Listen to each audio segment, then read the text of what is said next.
लोग इस प्रकार से आसन बिछाते हैं और इस प्रकार से पैरों से जो है उसको खिसकाते हैं। इस प्रकार से जो है पैरों से खिसका करके और फिर जो है बैठ जाते हैं। राधा वल्लभ श्री हरिवंश।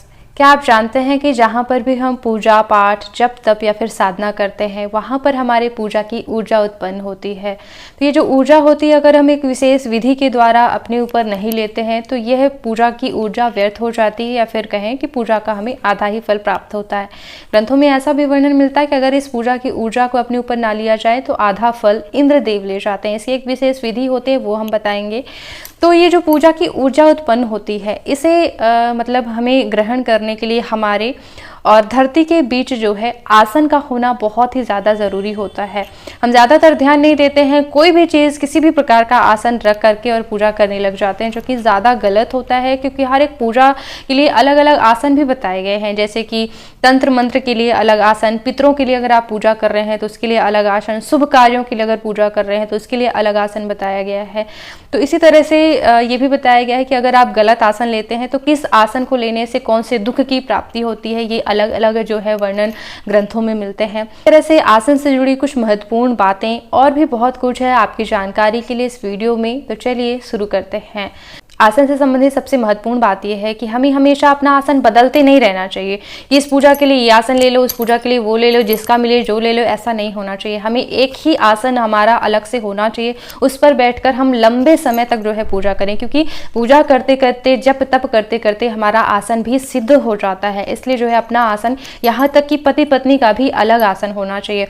वैसे तो पति पत्नी जो है एक माने गए हैं, लेकिन अर्धांगिनी जैसे कि पत्नी मानी गई है, लेकिन जो ये अध्यात्म होता है, अध्यात्म का विषय पति पत्नी का अलग ही होता है। ठीक है, यानी भक्ति पति पत्नी की अलग ही होती है, इसलिए जो है आसन वगैरह अलग ही होने चाहिए। महत्वपूर्ण बात है कि हमें दूसरे का आसन कभी भी प्रयोग में इसलिए भी नहीं लाना चाहिए क्योंकि जिसका हम आसन प्रयोग में लाते हैं उसकी मनोवृत्तियों का, उसकी चित्त वृत्तियों का हमारे ऊपर प्रभाव पड़ता है। यानी कि वो किस प्रकार के स्वभाव वाला है, वो क्या सोचता रहता है दिन भर, तो उसकी वृत्तियों का जो है हमारे ऊपर भी प्रभाव पड़ जाता है। जैसे कि वाइब्रेशन, लोग कहते हैं ना कि वहां से अच्छी वाइब्स हमको मिली, वहां से हमको बुरी वाइब्स मिली, सकारात्मकता या फिर नकारात्मकता जो कही जाती है, तो वो यही है कि जिसका आसन है वो अगर रोज उस पर बैठ के पूजा करता है तो उसकी ऊर्जा रहती है। तो आप उसकी आसन अगर ले लेते हैं तो आपके ऊपर जो है उचित प्रभाव नहीं पड़ता है। इसलिए जो है हमें अपना ही आसन हमेशा उपयोग में लाना चाहिए। कभी भी सीधे धरती में बैठ करके पूजा तो कभी नहीं करनी चाहिए, क्योंकि ग्रंथों में ऐसा कहा गया है कि धरती में सीधे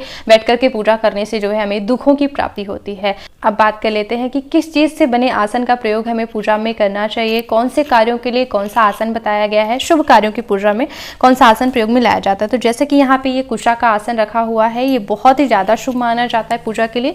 एक और जो कि बाजार में उपलब्ध होता है कुश का आसन, इस प्रकार से भी होता है। ये जो आसन है शुद्ध कुशा का आसन, जिससे हम पवित्रीकरण आचमन करते हैं ना, पूजा में प्रयोग में लाते हैं कुश, वही शुद्ध कुश का आसन है, जो कि हमें ये श्यामा कुशा की तरफ से जो है रिव्यू के लिए भेजा गया था। कुश के आसन की महत्ता जो है भगवत गीता में भी बताई गई है, बहुत ही ज़्यादा शुभ श्रेष्ठ बताया गया है। इसे अगर आप ऑनलाइन ऑर्डर करना चाहते हैं तो मैं आपको लिंक डिस्क्रिप्शन में दे दूंगी, या फिर जो है व्हाट्सएप नंबर भी दे दूंगी, तो आप स्वयं कॉल करके भी जो है मंगवा सकते हैं अगर आपकी सामर्थ्य बन रही है तो। क्योंकि थोड़ा सा महंगा है, क्योंकि शुद्ध कुशा का आसन है, स्वयं खेती करके कुश की बनवा करके और फिर जो है ये बेचा जा रहा है, तो शुद्ध है इसलिए महंगा है। क्योंकि आजकल के ज़माने में जो है शुद्ध कुशा का आसन मिल पाना बहुत ही ज़्यादा मुश्किल है, तो इसकी थोड़ी सी विश्वसनीयता है। अगर आपकी सामर्थ्य नहीं हो पा रही है तो एक और आसन जो है ग्रंथों में बताया गया है, वो है ऊनी आसन, यानी कंबल का आसन। ऊनी आसन पर बैठ करके जो है आप पूजा पाठ कर सकते हैं। ये भी जो है पूजा पाठ के लिए सर्वोत्तम बताया गया है। तो सबसे पहले नंबर पर कुश का आसन, दूसरे नंबर पर जो है ऊनी यानी कंबल का आसन प्रयोग में लाया जाना चाहिए। दूसरा, अगर कुछ और आसनों की बात की जाए, जैसे कि यहाँ पे मैंने पूरी लिख के रखा हुआ है, बांस का आसन अगर आप प्रयोग में लाते हैं तो इससे दरिद्रता घर में आती है, गरीबी आती है। दूसरा, अगर आप पत्थर पर बैठ करके पूजा करने लगते हैं तो ये रोगों को देने वाला होता है। लकड़ी का आसन, जैसे कि लकड़ी के पाटे पे बैठ के लोग पूजा करने लगते हैं, तो ये दुर्भाग्य को जो है बुलावा देता है। इसके अलावा अगर आप पत्तों का आसन प्रयोग में लाते हैं तो जैसे पत्ते हिलते डुलते रहते हैं, वैसे आपका मन भी जो है अशांति में रहेगा। ठीक है, मन भी अशांत रहेगा, चंचल रहता है अगर आप पत्तों का आसन प्रयोग में लाते हैं।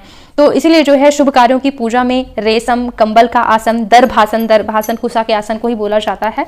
और ऊनी आसन अगर आप प्रयोग में लाते हैं, लाल आसन हो तो ये ज्यादा उत्तम बताया गया है। आसन चौकोर होना चाहिए, जैसे कि ये आसन जो है पूरी तरह से चौकोर ही है। ये देखिए, और इस आसन की एक और खासियत है कि इसमें ये डोरियां लगी हुई हैं, तो आसन को इस प्रकार से जो है बांध करके रखा जा सकता है। खास जानकारी है आसन से संबंधित, जैसे कि लोगों की आदत क्या होती है, मैं आपको यहाँ पे करके दिखा देती हूँ। ये जैसे चटाई है, कई प्रकार के आसन बाजार में उपलब्ध होते हैं। एक ये कपड़े का आसन है जो कि सही नहीं बताया गया है ग्रंथों में। दूसरा ये कुसा का आसन जो है मार्केट में और अवेलेबल होता है, लेकिन शुद्ध कुसा नहीं लग रहा है मुझे। और ये चटाई है, इसको प्रयोग में नहीं लाना चाहिए। लेकिन एक गलती क्या करते हैं लोग, इस प्रकार से आसन बिछाते हैं और इस प्रकार से पैरों से जो है उसको खिसकाते हैं। इस प्रकार से जो है पैरों से खिसका करके और फिर जो है बैठ जाते हैं, जो क्योंकि बहुत ही बड़ी गलती है। ये तो हमारी जो है दूसरी चटाई जिसमें हम पूजा नहीं करते, इसलिए हमने पैर मारा है, वरना आसन को पैर मारना बिल्कुल अच्छा नहीं माना जाता। आसन का अपमान होता है इससे। इसी तरह की छोटी छोटी गलतियों से, त्रुटियों से जो है हमारे पूजा के फल में जो है हमारी कटौती हो जाती है। फिर मनोकामना पूर्ति में देरी होने लगती है, तो हमारी अश्रद्धा होने लगती है कि पूजा पाठ करने से कुछ नहीं होता। पूजा पाठ करने से सब कुछ होता तो है, लेकिन नियमों में बंधना पड़ता है जब हम मनोकामना के लिए कर रहे हैं। अगर केवल भक्ति भाव से कर रहे हैं भगवान की पूजा, तो फिर तो कोई नियम नहीं मानेंगे, तभी भगवान प्रसन्न होंगे। लेकिन आपको कुछ चाहिए, इसके लिए पूजा कर रहे हैं, तो नियम रूपी फीस पूरी भरनी ही पड़ती, विधि विधान मानने पड़ते हैं। जैसे जो है आसन पर लात कभी भी ना मारा करें। अगर लात लग गया है तो इस प्रकार से पैर पड़ लें, फिर जो है आप आसन पर बैठा करें। इस तरह से आसन से जुड़ा एक और खास नियम है, जैसे कि मैंने आपको शुरुआत में ही कहा था कि जहाँ पे हम पूजा करते हैं, पूजा की ऊर्जा उत्पन्न हो जाती है, तो उसे अपने ऊपर ही लेना चाहिए। तो जब हम आसन का प्रयोग करते हैं ना, तो क्या करना चाहिए, उठने से पहले जैसे आसन पर बैठ के पूजा कर रहे थे, उसको थोड़ा सा इस प्रकार से पीछे खिसकाया करिए और आसन के नीचे थोड़ा सा इस प्रकार से जल डाला करिए और आसन के नीचे का डाला हुआ जल नीचे की 3 उंगलियों से इस प्रकार से 3 बार लगा लिया करिए। ऐसा करने से ही जो है आपको पूजा का पूरा फल प्राप्त होता है। एक बार भी लगा लिया आपने तो भी चलेगा। और ध्यान दीजिएगा कि यूं ही कोई भी बाजार से आसन ला करके पूजा में प्रयोग में नहीं लाना चाहिए।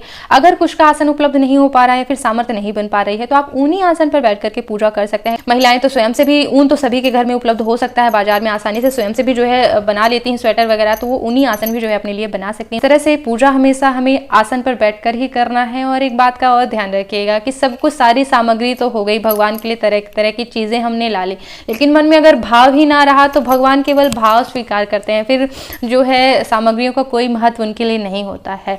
तो एक बात का ध्यान रखिएगा, सभी प्रकार के सुखों की प्राप्ति के लिए आपको निरंतर नाम जप जरूर करना चाहिए। आसन पर बैठ करके भी करना चाहिए। अगर आप माला से कर रहे हैं तो आसन का प्रयोग जरूर करें, अभ्यास के लिए भी। और नाम जप का तो ऐसा है कि हर एक काम करते हुए भी जो है, झाड़ू पोछा बर्तन कोई भी काम कर रहे हैं, आप नहाए भी नहीं है ना, फिर भी आप जो है नाम जप कर सकते हैं। सीताराम सीताराम, राधा कृष्ण, ऐसे नाम जप करते हुए जो है कई जन्मों के पाप कर्म भस्म होते रहते हैं। तो समय अपने आप सुधरने लगता है, सकारात्मक ऊर्जा जो है आपके जीवन में आती है, भगवान की भक्ति मिलती है और जीवन सुखमय हो जाता है। तो नाम जप जरूर कीजिएगा। नाम जप से संबंधित या फिर आसन, पूजा पाठ, धर्म रिश्तों में सामंजस्य को लेकर के कई वीडियो देती रहती हूँ, तो अलग अलग प्लेलिस्ट है, आप आकर के एक बार चैनल पर जरूर सभी वीडियो देखिएगा और आप सब्सक्राइब कर सकते हैं। इस वीडियो को देखने के लिए बहुत बहुत धन्यवाद। राधे राधे।